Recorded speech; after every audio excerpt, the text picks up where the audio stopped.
So the first cold weather style mistake most guys make, they don't know how to layer their clothes properly when the temperature drops.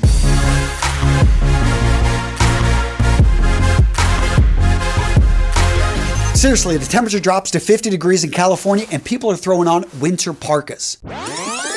I know you guys up in Canada, you're saying, come on, that's shorts weather. Seriously, learning to layer can give you a lot of options when the temperatures fluctuate and if done properly can look amazing. Now, first up, let's address the issue of options. Whenever you don't layer properly, you've only got two options. You can keep the jacket on or you can freeze your butt off and take it off because yes, they're in the office, they're keeping it to about 65 degrees. Somebody left a window open, you got a draft coming in, and yeah, you're stuck either being super warm or cold. Now with this combination, as you can see, I have a lot more options because when I'm hot, I slide this jacket just right off and that would probably happen pretty soon unless I'm outside, but I've also got these multiple layers here. Got this double-breasted jacket, which is gonna look great in the office, but let's say it does get hot in the office and I decide, hey, I'm gonna peel that off as well. I still actually have this extra layer, this sweater on top, so that yeah, they keep the office a bit cool. It's a lot better than just having that shirt. Next up, let's talk about how layering can help you look amazing and that most men never use this to their advantage. So the key with layering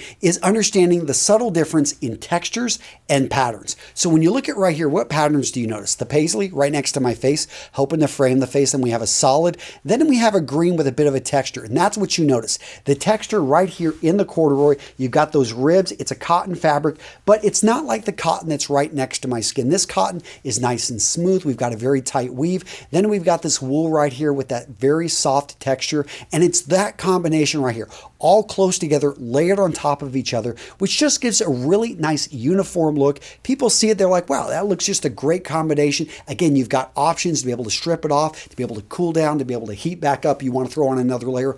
Point being is layer properly and you can stand out from the crowd and look awesome. Now the next mistake is trying to layer without the right type of gear. So let's talk about your outerwear. Depending on where you're at in the world, you got to know your climate, but if you're going to have rain, if you're going to have sleet, if you're going to have snow, if you need something like a shell that's going to be water resistant, then that's what you need to have. Next up, you got to think about what's the temperature going to be. So after I've got my shell, after I get off that top layer, I like to have an insulation layer. So your insulation layer, and there can be multiple insulation layers, this is about keeping in heat. And that's what insulation does. It doesn't allow heat to escape. It also doesn't allow the cold to penetrate. It stops the movement of energy. So when we take this off, again, notice I've got another warming layer. So I've got my sweater right in here, and then I've got my shirt, and let's get down to the base layer. So underneath this, I have an undershirt and I have underwear. Now, a lot of people neglect this, and this is again a mistake, especially if you want to layer properly. You want something that's going to fit close. The body is going to breathe because you don't want to have something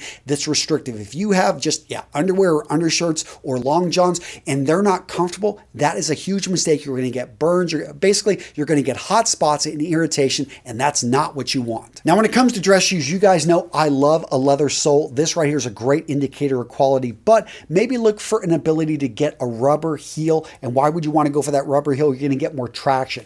Also, let's look at the construction of the shoe. If you can see something with a Goodyear welt, you're oftentimes going to see the stitching right in there. That's a good indicator. It is a Goodyear welt, but ask about it. That right there is going to, if you're going through sleet, you're going through rain, you're going through a little bit of snow, it's going to be more resistant to that type of weather. In addition, this one right here also has some rubber inserts right there and has a rubber heel. It's going to have more traction when you're walking through that inclement weather. Now, this next mistake is an expensive one, and I see guys making it all the time. They're shopping online at Amazon, eBay, Nordstrom's, and they overpay for their watch. They overpay for their fragrances. They overpay for all the clothing in their cart. So what's the trick to not overpaying online? Well, the answer, gents, is today's sponsor, ShopTagger. Seriously, gents, I've talked about ShopTagger before, and if you're not using ShopTagger, you are leaving money on the table. Gents, I use ShopTagger, and I love ShopTagger because they make it so easy to do what you're already doing and to make sure that you never overpay when you're just purchasing anything online. Seriously, ShopTagger works at over 5,000 of the internet's largest stores, and it's incredibly easy to use. First, download the app to your phone or computer. Next, you want to start saving items to ShopTagger with one click. And I particularly love the wish list because you can have everything from various stores in one location so you don't forget about it.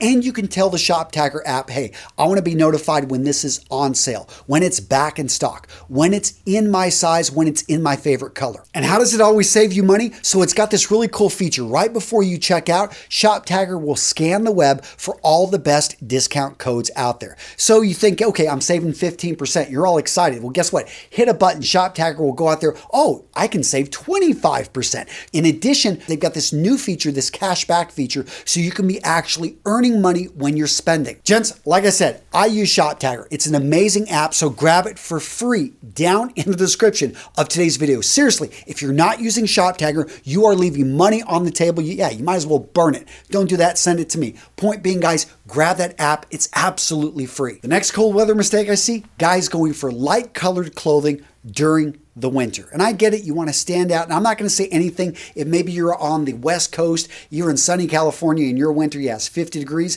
then go for that light colored jacket, those light colored trousers. For those of you guys on the East Coast or areas where you get 4 seasons and yes, you get that slush, you get that mud, you wear those nice light colored shoes, their boots, they're getting stained all over the place. Same with your outerwear, your jackets. I like to go for darks. I like to go for practical. I like to stick with something that's going to be able to take a beating, be able to take that dirt and not show it like that white jacket will. The next mistake is not understanding the limitations of certain materials. Now, I love suede, but if it rains a lot in your area, you're in Seattle, you've got to understand that suede is probably not the right material for you to be wearing as outerwear. Well, suede can take a little bit of water, but over time, it will start to shed the water quickly, and that's going to cause it to crack. It's going to cause it to break. And you can deal, yes, if you stay up on maintenance, I've seen people make it work, but it's going to be a lot of work. And you need to understand that.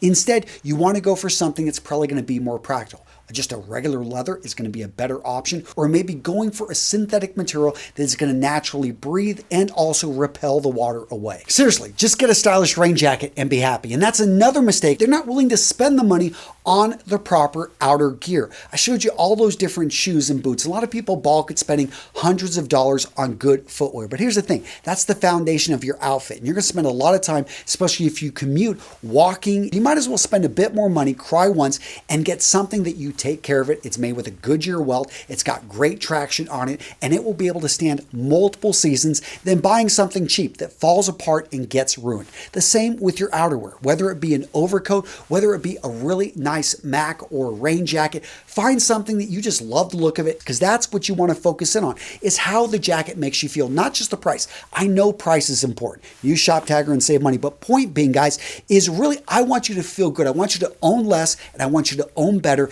And every time you put on that clothing, every time you put on that outerwear, that jacket, you feel like $1,000,000 because it fits you well, which is the next mistake a lot of guys make. Seriously, just because it's wintertime doesn't mean you need to go big and bulky. Now, you need to understand what's the purpose of the jacket. I've got an overcoat that is made to actually be worn over a suit, a little bit heavier, a little bit bigger, a little bit bulkier than this right here. But this pea coat, when I actually saw this thing, I was like, you know what? I'm going to go with a little bit closer of a fit. But I love it's very thick, very tough wool, and this is a work jacket. If you're not familiar with different properties of different materials, and that's the next mistake a lot of guys make, is they don't understand that wool is actually made to be rough, to be able to deal with the elements. Wool can absorb about 40 to 50% of its weight in water and still feel dry and still insulate you and keep you warm. And that's the key, insulation. So if you see a jacket out there, it's cheap, made from a polyester material, yes, you may be saving some money, but you really need to ask the bigger question, is this going to do a good job of insulating? There are some man-made fibers that can do a good job, especially on puffer jackets and things like that, which use down and down alternatives to be able to trap air and to be able to insulate. But that's the kind of question you want to be asking. Is this going to do the job of insulating? And that is the key. Now, when it comes to things fitting closer to your body, look for things that are going going to wick away moisture. I like underwear that's made from a micromodal or a modal. It's a wood pulp that is made into a type of material. It's breathable. Cotton also works well, but I do want to have a little bit of stretch in my cotton. Nowadays, I don't normally go for 100% cotton on my underwear. I like a little bit of stretch, a little bit of comfort, and I'm going for boxer briefs also. I also wear an undershirt. Sometimes it has a little bit of synthetic material, sometimes a fully synthetic, but I make sure it's got that type of a weave, a gauze weave that's going to be very breathable, and that's what I'm looking for. The right material that's going to work with my body, and I know some people are going to have allergic reactions to wool, so know that and know just to avoid it. And just because it's cold outside, don't forget about accessories, sunglasses to be particular. So you got all that snow out there, you're driving, guess what? It is brighter than normal because all that light is being reflected off the white right into your eyes. In fact, if you know the history of sunglasses, the Inuit people up north, they were actually the first ones to come up with the idea for sunglasses, and they used wood sunglasses that just had a very small slit that you could barely see through, but it would help and prevent all that glare from coming in and hitting the eyes. Nowadays, you want to make sure that you're taking care of your eyes. Now, what about the head? This one, most of you guys have a watch cap and you're going to it, but why not have a little bit more fun? Why not actually bring in a cap that maybe has a little bit of insulation, keep your head warm, at the same time bring a bit of style to your outfit? I don't know. What do you guys think? Let me know in the comments. Hat number 1, hat number 2, or hat number 3. So what video to watch next? How about this one? 13 life-changing style hacks. Seriously, these hacks are actually really good. I don't know if they're really going to change your life, but if they do, they'll change it for the better. And they're actually really good. So go check it out, guys. I had a lot of fun with this video, and I think you will enjoy it. Boom, go check it out. Click right here. Yes. And you're still watching the video. Come on, guys, click it right there. Boom, it's there.